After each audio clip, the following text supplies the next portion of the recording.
વિદ્યાર્થી મિત્રો, જય સ્વામિનારાયણ. આજે આપણે રેડોક્સ પ્રક્રિયાના પ્રકારોનો અભ્યાસ કરીશું કે કેટલા પ્રકારની રેડોક્સ પ્રક્રિયા હોય.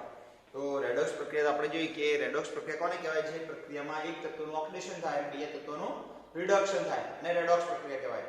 એની પહેલી રેડોક્સ પ્રક્રિયાનો પ્રકાર છે સંયોગીકરણ પ્રક્રિયાઓ.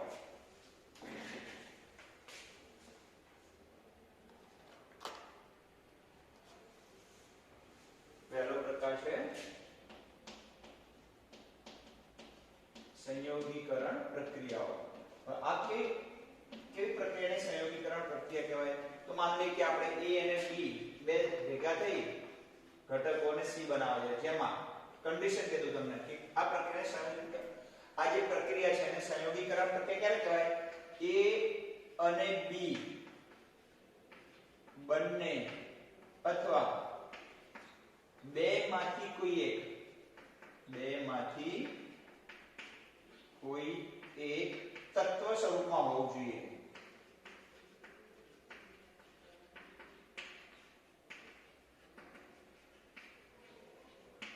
ઓકે, બંને અથવા બેમાંથી કોઈ એક તત્વ સ્વરૂપમાં હોવું જોઈએ. માનો કે એક ઉદાહરણ આપ્યું, A અને B તત્વો હોય. તત્વો કોને કહેવાય? અને સંયોજન કોને કહેવાય? તમને સાહેબ ખબર છે. તો મોટા ભાગની દહન પ્રક્રિયાઓ આ પ્રકારની છે. એ સંયોગીકરણ પ્રકારની છે. કયા પ્રકારની છે? સંયોગીકરણ પ્રકારની છે પ્રક્રિયાઓ. ફોર એક્ઝામ્પલ, દાખલા તરીકે આપણે ઉદાહરણ લઈએ. માનો ઉદાહરણ અહીંયા આપું છું તમને કે મારા ખ્યાલથી H2 કોઈ પણ દહન કાર્બનનું દહન કરીએ, માનો કે ઓક્સિજનની હાજરીમાં, તો શું બને? CO2. ઓકે, હવે જો એ કાર્બનનો ઓક્સિડેશનાંક 0 ગણાય. કેમ 0 ગણાય? કારણ કે તત્વ છે. ઓક્સિજનનો ઓક્સિડેશનાંક 0 ગણાય. અહીં કયો ગણાય? કાર્બનનો ગણો હોય તો કાર્બન + 2 = 0. તો કાર્બન + 2 - 2 = 0. ઓકે, તો અહીંયા આવશે કાર્બન - 4 = 0. તો કાર્બન બરાબર કેટલા આવશે? 4 આવશે. તો કાર્બનનો ઓક્સિડેશનાંક +4 થશે, ઓક્સિજનનો -2 થશે. ચલો, ખબર પડી ગઈ? ઓકે, ચલો બીજા નંબર જોઈએ. તો હવે આ પ્રકારની પ્રક્રિયા જેને સંયોગીકરણ પ્રક્રિયા કહેવાય. શા માટે સંયોગીકરણ પ્રક્રિયા કહેવાય? કારણ કે જો A અને B છે, તો A પર તત્વ, B પર તત્વ, સામે શું બનાવી શકે? લેવા દેવા નથી. અહીંયા A અને B તત્વ હોવા જોઈએ. ચલો, ખબર પડી ગઈ? બીજું ઉદાહરણ લઈએ આપણે, મેગ્નેશિયમ અને નાઇટ્રોજન. ઓકે, આ બેલેન્સ તો છે, બેલેન્સ કરવાની ઉપર જરૂર નથી. આ બંને ભેગા થાય તો Mg ઉપર +2 હોય. ખબર છે તમને? Mg પર કયું ઉપર +2 હોય? નાઇટ્રોજન ઉપર -3 હોય. ચલો, આ 3 અહીંયા આવે, 2 અહીંયા આવે. આવું આપણે ઘણી વખત તમને સમજાવેલ છે કે કયો બનશે? બોલો, Mg3N2 મેગ્નેશિયમ નાઇટ્રાઇડ. આ પણ એક પ્રકારની સંયોગીકરણ પ્રક્રિયા છે, કારણ કે બંને તત્વો છે. આનો ઓક્સિડેશનાંક 0, આનો ઓક્સિડેશનાંક 0. અહીં મેગ્નેશિયમનો તમારે ગણવો પડશે. કેટલો થશે? નાઇટ્રોજનનો -3 લઈએ આપણે, તો મેગ્નેશિયમનો કેટલો થાય? તો 3Mg. ઓકે, બેલેન્સ કરો. જો અહીંયા 3 આવશે. ઓકે, 3Mg થઈ જશે અને N2 તો ઓલરેડી છે તમારી પાસે. ઓકે, ચલો, તો મેગ્નેશિયમનો ઓક્સિડેશનાંક ગણો. કેટલો થશે? તો મેગ્નેશિયમનો ગણવાનો છે 3Mg + 2 નાઇટ્રોજન = 0. તો 3Mg - 6 = 0. તો 3Mg = 6. તો Mg નો કેટલો આવશે? +2 આવશે. ઓકે, ખ્યાલ આવી ગયો? Mg નો કેટલો આવશે? +2 અને નાઇટ્રોજન નો કેટલો આવશે? -3 આવશે. ઓકે, તો આ એક પ્રકારની સંયોગીકરણ પ્રક્રિયા કહેવાય. કારણ કે જો A, B અને C, જેમાં A અને B બંને તત્વો છે, અને ત્રીજું ઉદાહરણ લઈએ, બેમાંથી કોઈ એક તત્વ હોય એવું ઉદાહરણ લઈએ. મિથેનનું દહન કરીએ આપણે. ઘરમાં આપણે મિથેન વાળું આવે છે ને, એનું દહન કરો એટલે કાર્બન ડાયોક્સાઇડ અને પાણી બને. બેલેન્સ કરી નાખીએ પહેલા. Okay, carbon 1, carbon 2, oxygen, hydrogen 2, hydrogen 4 છે તો 2 મૂકવા પડશે. ઓક્સિજન 4 થઈ ગયા તો 2 મૂકવા પડશે. ચલો, અહીંયા આ એક પ્રકારની સંયોગીકરણ પ્રક્રિયા છે. કેમ? અહીંયા આ સંયોજન છે પણ આ તત્વ છે. જો અહીંયા બંને તત્વો છે, આ બંને તત્વો છે, આ બંને તત્વો, બે તત્વો હોય તો ચાલે, બેમાંથી કોઈ એક તત્વ હોય તો ચાલે. ઓકે, તો અહીંયા ઓક્સિજન તત્વો છે, આ સંયોજન છે. તો આ પ્રકારની અહીંયા રેડોક્સ પ્રક્રિયાને સંયોગિક પ્રકારની રેડોક્સ પ્રક્રિયા કહેવામાં આવે છે કે બંને તત્વો હોય તો બેમાંથી કોઈ એક તત્વ હોય તો એ પ્રક્રિયાને સંયોગીકરણ રેડોક્સ પ્રક્રિયા કહેવાય. આનો ઓક્સિડેશનાંક 0 થશે. હાઇડ્રોજનનો કેટલો થાય? ધાતુ સાથે છે તો +1 થશે. કાર્બનનો કેટલો થશે? -4 થશે. અહીં કાર્બનનો કેટલો થશે? +4 થશે. ઓક્સિજનનો -2 છે. ઓકે, હાઇડ્રોજનનો કેટલો થશે? +1 થશે અને ઓક્સિજનનો -2 થશે. ખ્યાલ આવી ગયો? તો કાર્બનનો -4 માંથી કેટલો થાય છે? +4 થાય છે. ખ્યાલ આવે છે ને? અને હાઇડ્રોજનનો ઓક્સિજનનો થાય છે 0 માંથી -2 થાય છે. ખ્યાલ આવી ગયો? એટલે વધારો અને ઘટાડો થાય છે ને. હા, તો બોલો કોને સંયોગીકરણ પ્રક્રિયા કહેવાય? તો કન્ડિશન કે a અને b બંને તત્વો હોય અથવા બેમાંથી કોઈ એક તત્વ હોય તો એને સંયોગીકરણ પ્રકારની રેડોક્સ પ્રક્રિયા કહેવાય. બોલો કન્ડિશન યાદ રહી? a અને b બંને તત્વો હોય તો ચાલે, તો બેમાંથી કોઈ એક તત્વ હોય તો પણ ચાલે. ચલો એના પછી વિઘટન પ્રક્રિયાઓ, આનાથી બિલકુલ વિરુદ્ધ પ્રક્રિયાનું ઉદાહરણ છે.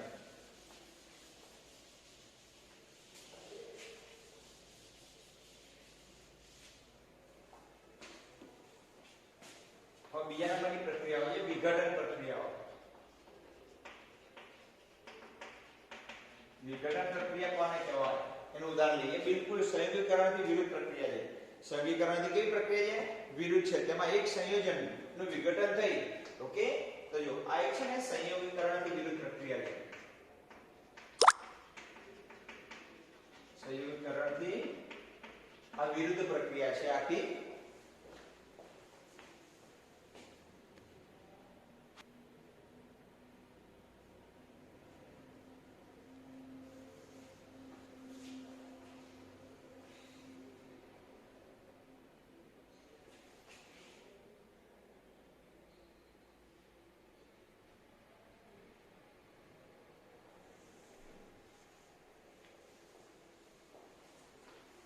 સંયોગીકરણથી વિરુદ્ધ પ્રક્રિયા છે. એમાં કોઈ એક ઘટકનું, ઓકે, કોઈ એક જ ઘટક હોય, જો એક ઘટકનું વિઘટન થાય અને બે ઘટકોમાં રૂપાંતર થાય. એક ઘટકનું રિડક્શન થાય અને બે ઘટકોમાં બે કે તેથી વધુ ઘટકો, એમ બે કે તેથી વધુ ઘટકો બને. ઓકે, પ્રક્રિયામાં એક ઘટક હોય અથવા અમુક સંયોજન હોય તો એક ઘટક એટલે સંયોજન હોય. સંયોજનનું વિઘટન થાય અને બે થી વધુ ઘટકો બને. ખ્યાલ આવી ગયો? પણ એમાં એક તત્વ હોવું જોઈએ. તે પૈકી કોઈ એક તત્વ હોવું જોઈએ. કોઈ એક તત્વ સ્વરૂપમાં હોવું જોઈએ. તો આ પ્રકારની પ્રક્રિયાને વિઘટન પ્રક્રિયા કહેવાય. હું તો એમ કહું છું કે આ બાજુ સંયોજન હોય, ધારો કે આ બાજુ જો સંયોજન હોય, એમાંથી ધારો કે આ સંયોજનને આપણે A કહી દઈએ. A માંથી B, C ગમે એટલા ઘટકો બને, તો આ બંને ઘટકોમાંથી કોઈ એક તત્વ હોવું જોઈએ. આ બંનેમાંથી કોઈ એક કેવું હોવું જોઈએ? તત્વ હોવું જોઈએ. અને આ સંયોજન હોવું જોઈએ. ઓકે, ચલો આવા ઉદાહરણ આપણે જોઈએ એટલે ખ્યાલ આવશે તમને. આવા ઉદાહરણ જોઈએ એટલે આપણે શું આવે? ખ્યાલ આવે કે કોઈ એક સંયોજનનું વિઘટન થાય. ધારો કે પાણી છે, તો પાણીનું વિઘટન થાય તો શું બને? હાઇડ્રોજન અને ઓક્સિજન બને ને. પાણીનું વિઘટન થાય તો હાઇડ્રોજન અને ઓક્સિજન, જો અહીં બંને તત્વો બને છે. બે તત્વો હોય તો ચાલે. ઓલામાં શું હતું? બે તત્વો હોવા જોઈએ સામે. બે અહીંયા આ સામે બે તત્વો હોવા જોઈએ અને સામે જે ઘટક બને એની સાથે કઈ લેવા દેવા નહીં. અહીંયા કઈ વાત કરીએ ને? આ બાજુ સંયોજન હોવું જોઈએ અને આ બાજુ બે કે તેથી વધુ ઘટકો બનવા જોઈએ. પણ બંને ઘટકોમાંથી કોઈ એક તો તત્વ હોવું જોઈએ. બંને તત્વો હોય તો ચાલે, પણ બેમાંથી કોઈ એક તો હોવું જ જોઈએ. બંને હશે તો પણ ચાલશે. ઓકે, હવે બેલેન્સ કરી નાખો તમે. અહીં 1/2 મૂકી દઈએ એટલે બેલેન્સ થઈ જશે. ખ્યાલ આવી ગયો? ઓલાથી વિરુદ્ધ પ્રક્રિયા છે. ધારો કે હમણાં આપણે જોયું હતું કે Mg, ધારો કે સોડિયમ હાઇડ્રેટ છે, એને ગરમ કરીએ તો બે તત્વો બને. સોડિયમ બને અને હાઇડ્રોજન બને. જો આ સંયોજન છે, દેખાય છે? આ શું છે? સંયોજન. સામે શું બને? બે ઘટકો બને. બંને તત્વો સ્વરૂપમાં છે. અહીં બેલેન્સ કરી નાખીએ, 1/2 મૂકી દઈએ. ઓકે, પરંતુ ધારો કે આ બંને રેડોક્સ પ્રક્રિયાનું ઉદાહરણ છે. કયા પ્રકારની? વિઘટન પ્રકારની રેડોક્સ પ્રક્રિયા. હવે રેડોક્સ પ્રક્રિયા જો એકનું ઓક્સિડેશન થાય, એકનું રિડક્શન થાય. અહીં સોડિયમનું ઓક્સિડેશન આ +1, અહીંયા પણ હાઇડ્રોજન ઓક્સિડેશન કયો છે? +1 છે, અધાતુ સાથે છે. અહીં સોડિયમનું 0 થઈ ગયું અને હાઇડ્રોજનનો પણ 0 થઈ ગયો. સોડિયમમાં હાઇડ્રોજન ધાતુ સાથે એટલે -1 ગણાય. અહીં 0 થયો, અહીંયા પણ 0 થયો. તો પડી ગઈ. કારણ કે બંને તત્વો, કોઈ પણ તત્વનો ઓક્સિડેશન આ કેટલો ગણાય? 0 ગણાય. અને સોડિયમનો ઓક્સિડેશન આ +1 ગણાય, હાઇડ્રોજનનો -1. તો જો +1 માંથી 0, -1 માંથી 0. અહીંયા ઘટાડો થયો, અહીંયા વધારો થયો. અહીં હાઇડ્રોજન ઓક્સિડેશન અધાતુ સાથે છે તો +1, અધાતુ સાથે અત્યારે કયો લેવાનો? +1. અહીં ધાતુ સાથે છે એટલે -1. ઓક્સિજનનો -2, એમાંથી 0 અને 0 થયો. તો જો +1 માંથી કેટલો થયો? 0. ઘટાડો થયો અને -2 માંથી 0 એટલે વધારો થયો. પણ આ પ્રકારની રેડોક્સ પ્રક્રિયાને વિઘટન પ્રકારની રેડોક્સ પ્રક્રિયા કહેવાય. ઓકે, અહીંયા એક સંયોજન હોવું જોઈએ, એ સંયોજનનું વિઘટન થવું જોઈએ, બે કે તેથી વધુ ઘટકો બનવા જોઈએ, તેમાંથી કોઈ એક તત્વ સ્વરૂપમાં હોવું જોઈએ. હવે આ સંયોજનનું એક ઉદાહરણ લઉં, CaCO3 કેલ્શિયમ કાર્બોનેટ. ઓકે, આ છે ને આ ઉદાહરણમાં નહીં આવે. ભલે આમાંથી બે ઘટકો બને અને ગરમ કરો તમે તો CaO બને અને CO2 બને. તો આ પ્રકારની પ્રક્રિયાના કહેવાય. તો તમે તો કહ્યું સર કે કેલ્શિયમ કાર્બોનેટ એટલે ચૂનાના પથ્થરને ગરમ કરવાથી કેલ્શિયમ ઓક્સાઇડ અને કાર્બન ડાયોક્સાઇડ બને. તો આ વિઘટન પ્રક્રિયા રેડોક્સ પ્રક્રિયાનું ઉદાહરણ નથી. કેમ નથી? આ વિઘટન પ્રક્રિયાનું ઉદાહરણ ના કહેવાય, કારણ કે બે ઘટકો બને છે.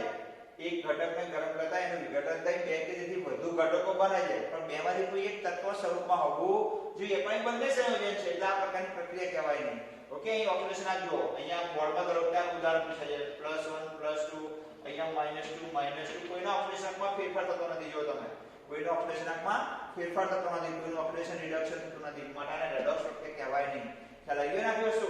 ઓકે, કારણ કે અહીંયા આ એક સંયોજન છે, એનું વિઘટન થાય છે, પણ બે ઘટકો બને છે, પણ બેમાંથી કોઈ એક તો તત્વ હોવું જોઈએ. અહીં બંને તત્વ નથી, બંને સંયોજન બને છે. ઓકે, અહીંયા જો બંને તત્વો બને છે, અહીંયા પણ બંને તત્વો બને છે, બેમાંથી કોઈ એક તત્વ બને તો પણ ચાલે. મૂળ સામે એક ઘટક હોય, અહીં એક કરતા વધુ ઘટક હોય, અને બંનેમાંથી કોઈ એક જે ઘટકો બને એમાંથી કોઈ એક તત્વ સ્વરૂપમાં હોવો જોઈએ. તો આ પ્રકારની પ્રક્રિયાઓને કઈ પ્રક્રિયા કહેવાય છે? વિઘટન પ્રક્રિયાઓ. એના પછી ત્રીજું ધ્યાન છે વિસ્થાપન પ્રક્રિયાઓ.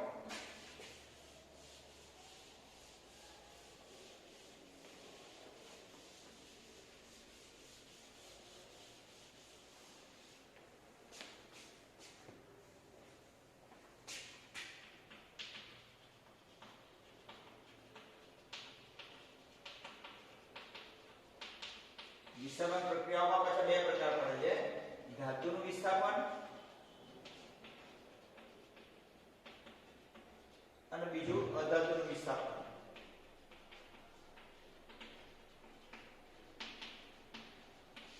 આપણે પહેલી જોઈએ ધાતુનું વિસ્થાપન.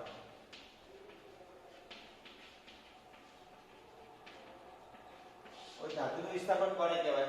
ઓકે, એક ધાતુ બીજી ધાતુને તેના સંયોજનમાંથી મુક્ત સ્વરૂપમાં છૂટી પાડે તો એને આ પ્રકારની પ્રક્રિયા કહેવાય છે. ઓકે, ફોર એક્ઝામ્પલ તમે સામે સીધું ઉદાહરણ મૂકું કે ધારો કે ZnSO4 છે, CuSO4 છે. કઈ ધાતુ છે? CuSO4, કોપર સલ્ફેટ, જેને મોર ધાતુ કહેવાય.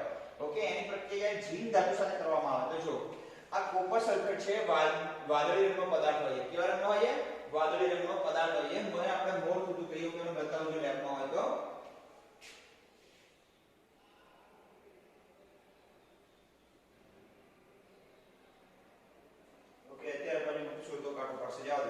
ચલો, અહીંયા કોપર સલ્ફેટ છે એ મોર ધાતુ છે.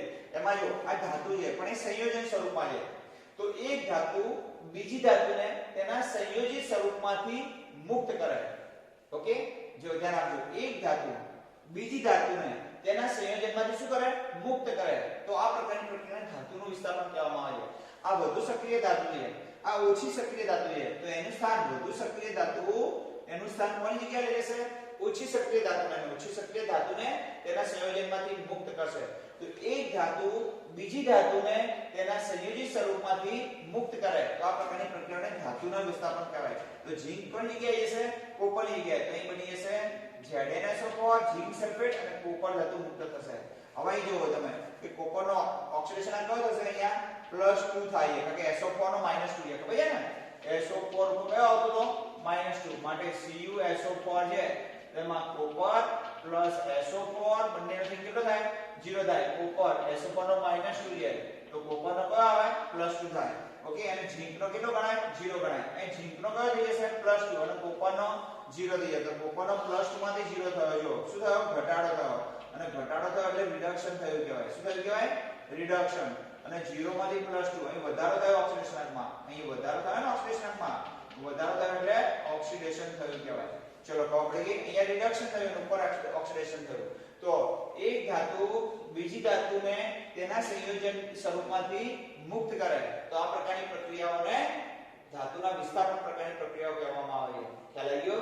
ઓકે, અને અધાતુના વિસ્થાપનમાં ઉદાહરણ આવશે સોડિયમ ધાતુનો. આપણે કે જ્યારે સોડિયમ ધાતુને પાણીમાં નાખીએ તો હાઇડ્રોજન વાયુ મુક્ત કરશે, અધાતુ છૂટો પાડશે. ઓકે, અહીં ધ્યાન આપો. બીજા નંબર આવે ધાતુના વિસ્થાપન, પછી અધાતુનું વિસ્થાપન.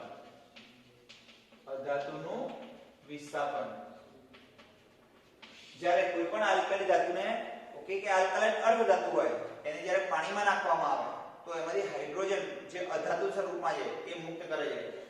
ફોર એક્ઝામ્પલ સોડિયમ ધાતુને જ્યારે આલ્કલી ધાતુ કે આલ્કલાઇન અર્ધધાતુ હોય, કારણ કે આલ્કલી ધાતુ અને આલ્કલાઇન અર્ધધાતુ ખૂબ જ સક્રિય ધાતુ છે, એને પાણીમાં નાખો એટલે એનો ઓક્સાઇડ બનાવે, સોડિયમ હાઇડ્રોક્સાઇડ બને અને હાઇડ્રોજન વાયુ મુક્ત થાય. ઓકે, તો આ પ્રકારની પ્રક્રિયાઓને અધાતુના વિસ્થાપન પ્રકારની રેડોક્સ પ્રક્રિયા કહેવાય. એટલે કે અધાતુ છૂટો પડે, જો હાઇડ્રોજન એ અધાતુ છે અને કોપર એ ધાતુ છે, ધાતુ છૂટી પડે છે. તો અહીંયા એક ધાતુ બીજી ધાતુને તેના સંયોજિત સ્વરૂપમાંથી મુક્ત કરે, તો આ પ્રકારની પ્રક્રિયાઓને ધાતુનું વિસ્થાપન કહેવાય. અહીંયા ધાતુ છૂટી પડે છે, જ્યારે અહીંયા અધાતુ છૂટું પડે છે. જ્યારે આલ્કલી ધાતુ હોય કે આલ્કલાઇન અર્ધધાતુ હોય એને જ્યારે પાણીમાં નાખવામાં આવે ત્યારે હાઇડ્રોજન વાયુ છૂટો પડે છે. અહીંયા ઓક્સિડેશન આમ જો સોડિયમનો કેટલો ગણાય? 0 ગણાય. તો સોડિયમનો કયો થઈ ગયો?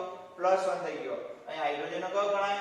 +1, કારણ કે ઓક્સિજન છે અધાતુ છે ને, તો નાઇટ્રોજનનો કયો થઈ ગયો? 0 થયો. તો 0 માંથી +1 એટલે વધારો થયો એટલે શું કહેવાય? ઓક્સિડેશન. અને +1 માંથી 0 થયો, ઘટાડો થયો એટલે રિડક્શન થયું કહેવાય. ચલો ખબર પડી ગઈ. એ રીતે કોઈ પણ આલ્કલાઇન અર્ધધાતુનું પણ તમે ઉદાહરણ લઈ શકો છો. ઓકે, કોઈ પણ ધાતુ તમે ઉદાહરણ લઈ શકો છો કે આલ્કલી ધાતુ, આલ્કલાઇન અર્ધધાતુ, તમે આવા કોઈ પણ ઉદાહરણ લઈ શકો છો. તો બીજા ચોપડીમાં ઘણા બધા ઉદાહરણ આપે છે. પછી તમે જુઓ હાઇડ્રોજન છૂટું પડે છે, હાઇડ્રોજન અધાતુ છે. ઓકે, માટેને અધાતુનું વિસ્થાપન કહેવાય અને અહીંયા કોપર ધાતુ છે માટેને ધાતુનું વિસ્થાપન કહેવાય. તો આપણે બીજા પ્રકારની પહેલી પ્રકારની શીખ્યા સંયોગીકરણ પ્રક્રિયા. સંયોગીકરણમાં શું જોયું આપણે મિત્રો કે બે તત્વો હોય. ઓકે, કેવા હોય? A અને B બંને તત્વો હોવા જોઈએ, તો બેમાંથી કોઈ એક તત્વ હોવું જોઈએ, સામે ગમે તે ઘટક બને, સંયોજન બને કે જે બનવું હોય તે બને. કારણ કે આપણે મોટા ભાગે બે તત્વો ભેગા થઈ અને સંયોજન બનાવે, બે તત્વો ભેગા થઈ સંયોજન બનાવે તો એ પ્રક્રિયાને સંયોગીકરણ પ્રક્રિયા કહેવાય. એક સંયોજનનું વિઘટન બે તત્વો બનાવે તેને કહેવાય વિઘટન પ્રક્રિયાઓ. એક ધાતુ બીજી ધાતુને છૂટી પાડે અને ધાતુનું વિસ્થાપન કહેવાય. આલ્કલી ધાતુ, આલ્કલાઇન અર્ધધાતુ, આયન છે એ બધાને પાણીમાં નાખો એટલે હાઇડ્રોજન વાયુ છૂટો પડે, અધાતુનું વિસ્થાપન કહેવાય. ઓકે, અને એના પછી ચોથા નંબરની પ્રક્રિયા આવશે વિસમીકરણ પ્રક્રિયા. કઈ પ્રક્રિયા છે? વિસમીકરણ પ્રક્રિયા. ચોથા નંબરની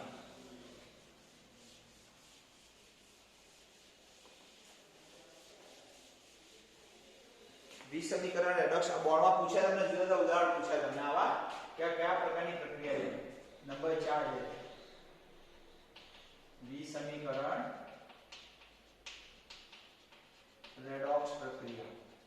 કોને વિસમીકરણની રેડોક્સ પ્રક્રિયા કહેવાય?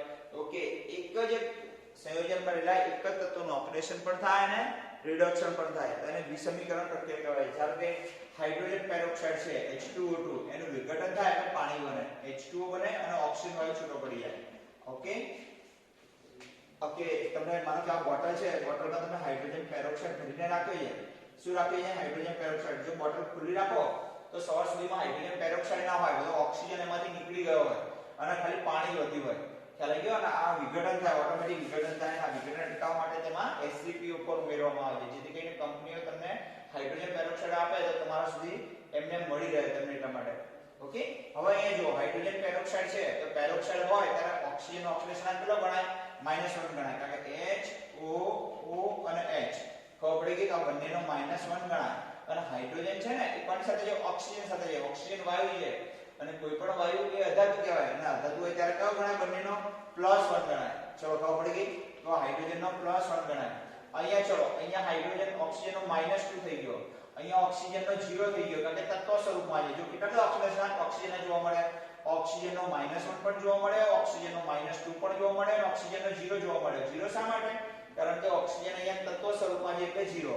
અહીં ઓક્સિજનનો -2 છે અને હાઇડ્રોજનનો +1 જોવા મળશે. ઓકે, તો હવે જો તમે અહીંયા ઓક્સિજનના હાઇડ્રોજનનો +1 માંથી શું થયું? +1 જ રહે. ખબર પડી ગઈ? એટલે એમાં કોઈ ફેરફાર થતો નથી, એટલે એનું ઓક્સિડેશન પણ થતું નથી, રિડક્શન થતું નથી. પણ જો આ ઓક્સિજનનો જુઓ, -1 માંથી -2 એટલે ઘટાડો થયો એટલે શું થયું? ઓક્સિજનનું જ રિડક્શન થયું. આ તો પ્રેક્ષક આયન કહેવાય ને, એટલે આપણે જવા દઈએ. ઓક્સિજનનું શું થયું? રિડક્શન થયું. અને -1 માંથી 0 વધારો થયો. જો -1 માંથી વધારો થયો એટલે અહીંયા વધારો થાય તો ઓક્સિડેશન અને ઘટાડો થાય તો રિડક્શન. તો એક જ તત્વનું સંયોજનમાં રહેલા કોઈ એક તત્વનું ઓક્સિડેશન પણ થાય અને રિડક્શન પણ અનુભવાય. એક જ તત્વ જ્યારે અહીં ઓક્સિજનનું ઓક્સિડેશન પણ થાય છે અને ઓક્સિજનનું રિડક્શન પણ થાય છે, તો આવા પ્રકારની પ્રક્રિયાઓને વિસમીકરણ પ્રક્રિયાઓ કહેવામાં આવે છે. આવી પ્રક્રિયાઓમાં કોઈ એક તત્વ, ઓકે, ઓછામાં ઓછી 3 ઓક્સિડેશન અવસ્થાઓ ધારણ કરી શકે છે. જો અહીંયા ઓક્સિજનની -1 પણ જોવા મળે છે, -2 પણ જોવા મળે છે અને 0 પણ જોવા મળે છે. તે ઓછામાં ઓછી 3 જેટલી ઓક્સિડેશન અવસ્થાઓ ધારણ કરે ઓક્સિજન. ઓકે, તો આવી પ્રક્રિયાનું વિષમીકરણ પ્રક્રિયા કહેવાય કે જેમાં રહેલા એક જ તત્વનું ઓક્સિડેશન પણ થાય અને ઓકે રિડક્શન પણ થાય. અને આવા વિષમીકરણ પ્રક્રિયામાં એ જે તે તત્વ 3 જેટલી ઓક્સિડેશન અવસ્થાઓમાં ધરાવી શકે છે. ચલો ક્લિયર થઈ ગયું દરેકને? તો 4 પ્રકારની આપણે પ્રક્રિયાઓ છે. પહેલી જે સંયોગીકરણ પ્રક્રિયાઓ, પછી એનાથી વિરુદ્ધ વિઘટન પ્રક્રિયાઓ, ત્રીજી ધાતુનું વિસ્થાપન, અધાતુનું વિસ્થાપન, એને બંનેની વિસ્થાપન પ્રક્રિયા કહેવાય. ઓકે, અને ચોથા નંબરની વિષમીકરણ પ્રક્રિયાઓ. તો તમને આવો હાઇડ્રોજન પેરોક્સાઇડ નું ઉદાહરણ આપે પછી કહે તમને કે નીચેમાંથી વિષમીકરણ પ્રક્રિયા કઈ છે, તો તમને આવડવું જોઈએ. ખ્યાલ આવી ગયો? અથવા નીચેમાંથી કઈ રેડોક્સ પ્રક્રિયા નથી, તો આપણે હમણાં જોયું ને કેલ્શિયમ કાર્બોનેટ નું વિઘટન કરો તો એમાંથી CaO CO2 બને. રેડોક્સ પ્રક્રિયા નથી કારણ કે કોઈના ઓક્સિડેશન આમાં ફેરફાર થતો નથી, બધાનો સરખો જ છે, ડાબી બાજુ અને જમણી બાજુ. તો આવી તમારે અલગ અલગ પ્રક્રિયાઓ અને એના ઉદાહરણો તમારે જોવાના થશે. ઓકે, તો વાંચી નાખજો મિત્રો. જય સ્વામિનારાયણ.